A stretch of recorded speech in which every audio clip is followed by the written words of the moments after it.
Hello everyone, সবাই কেমন আছেন? আমি তানজুম কুকিং থেকে বলছি, ব্যাক টু মাই চ্যানেল। আমি এখানে নিয়েছি মাছ। কি মাছগুলো একটু দেখুন। আপনারা কি চেনেন মাছগুলোকে? এগুলোর নাম হলো চেয়া মাছ। এগুলোকে আমি খালি লেজটা কেটে নিয়েছি, আর মাথার উপর একটা ঠোঁট থাকে, ওই ঠোঁটটাকে কেটে নিয়েছি। এবার এগুলোকে ফিস করে নিয়েছি। এই পিসগুলো কিন্তু বেশি ছোটও করা যাবে না, একেবারে বড়ও করা যাবে না, মিডিয়াম করতে হবে। বেশি বড় করলে কিন্তু ভেঙে যাবে পাকানোর সময়, আর ছোট করলে কিন্তু একেবারে গলে যাবে। এই যে মাথার উপরে যে ঠোঁটটা ছিল ওটাকে আমি কেটে ফেলেছি, আর এই যে পিস করে নিয়েছি। এই যে এটা হলো লেজের পিস, এই যে একটু পিস করতে হবে। আর এটা হলো মাথা, আর এটা হলো মাঝখান, এই যে মাঝখানের পিস। এভাবে কিন্তু মাছগুলোকে পারফেক্টভাবে কেটে নিলে কিন্তু রান্না করলে খেতে অনেকটাই টেস্ট হবে, মাছগুলো কিন্তু ভালো থাকবে। এবার আমি এখানে অ্যাড করে দিচ্ছি কাঁচামরিচ, পাকা কাঁচামরিচ, পেঁয়াজ কুচি, হলুদ, লবণ, মরিচের গুঁড়ো দিয়ে এগুলাকে আলতো হাতে একটু ভালো করে মেখে নিচ্ছি। বেশি জোর করে মাখানো যাবে না, তাহলে কিন্তু মাছগুলো একটু নরম হয়ে যাবে। তাই একটু আলতো হাতে মাছগুলোকে মেখে নিতে হবে। এবার আমার মাছগুলো মাখানোটা শেষ। এবার আমি এখানে অ্যাড করে দেব সাদা সয়াবিন তেল। সাদা সয়াবিন তেলটাকে দিয়ে আবার কিছুক্ষণ মাখিয়ে নিচ্ছি একেবারে আলতো হাতে।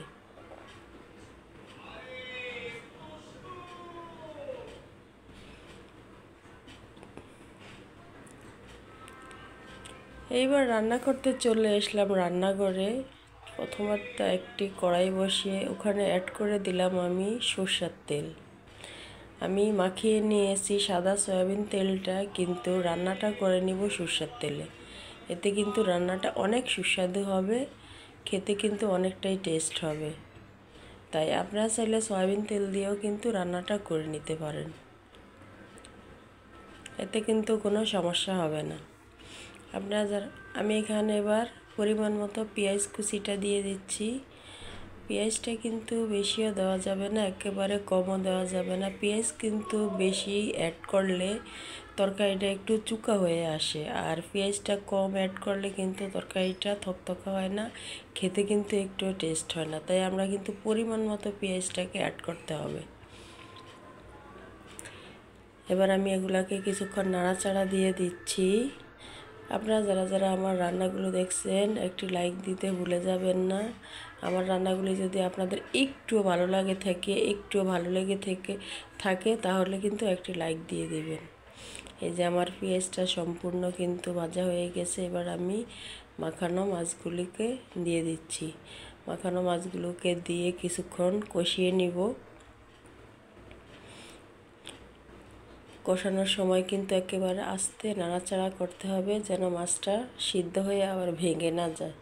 আস্তে নাড়াচাড়া করলে কিন্তু মাছটা একেবারে আনামি থেকে যাবে, একটুও ভাঙবে না, কোনো নষ্ট হবে না। আর আমার যদি এরকম সুন্দর সুন্দর রান্না আপনারা পেতে চান, তাহলে আমার চ্যানেলটিকে সাবস্ক্রাইব করে আমার পাশে থাকবেন। আর আপনাদের বন্ধু বান্ধবী আত্মীয় স্বজন যারা আছে তাদের কাছে একটু শেয়ার করে দিবেন। এবার আমি এখানে অ্যাড করে দিচ্ছি রসুন বাটা 1 টেবিল চামচ। আমি এখানে 2বার দিয়েছি, আমার চামচটা ছিল ছোট, তাই আমি এখানে 2বার দিতে হচ্ছে। এবার এখানে আমি অ্যাড করে দিচ্ছি আমাদের দেশি বড় বড় যে ধনেপাতাগুলো ছিল, ওই ধনেপাতাগুলোকে আমি ব্লেন্ড করে ফ্রিজে রেখে দিয়েছিলাম। ওটাকে আমি এখন এখানে বের করে মাছের সাথে অ্যাড করে দিয়েছি, দিয়ে এখন এগুলো খুব ভালো করে মিশিয়ে নিচ্ছি। একেবারে মাছ মশলা সব কিছু একসাথে ভালো করে মিশে যেতে হবে, আর হালকা একটু কষানো হয়ে যাবে। মাছটা কিন্তু কষিয়ে রান্না করলে খেতে কিন্তু অনেকটাই সুস্বাদু। আমরা অনেকে কী করি, মাছটা একটু আমরা কিন্তু মাছটা কষানোর চেষ্টা করব। মাছটা কষিয়ে যত বেশি কষাবো রান্না করব, ততই কিন্তু খেতে অনেকটাই সুস্বাদু হবে। তাই আমরা মাছটাকে একটু বেশি কষিয়ে নেব। যে যেখান থেকে আমার ভিডিওগুলো দেখছেন, রান্নাগুলি দেখছেন, তাদেরকে জানাই অসংখ্য ধন্যবাদ। আর যে যেখানে যেভাবে আছেন সবাই সুস্থ থাকবেন, সবার সুস্থতাই কামনা করছি। সবাই পরিবারের সাথে থাকবেন, পরিবারকে আঁকড়ে রাখবেন। আমার রান্নাটা ছিল আজ এই পর্যন্তই। সামনে অন্য কোনো রান্না নিয়ে আপনাদের সাথে দেখা হবে।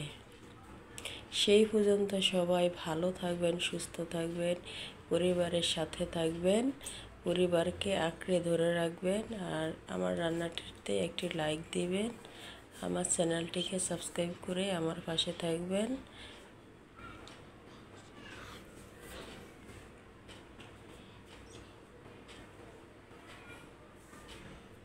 আর শেয়ার করে দিবেন। আল্লাহ হাফেজ।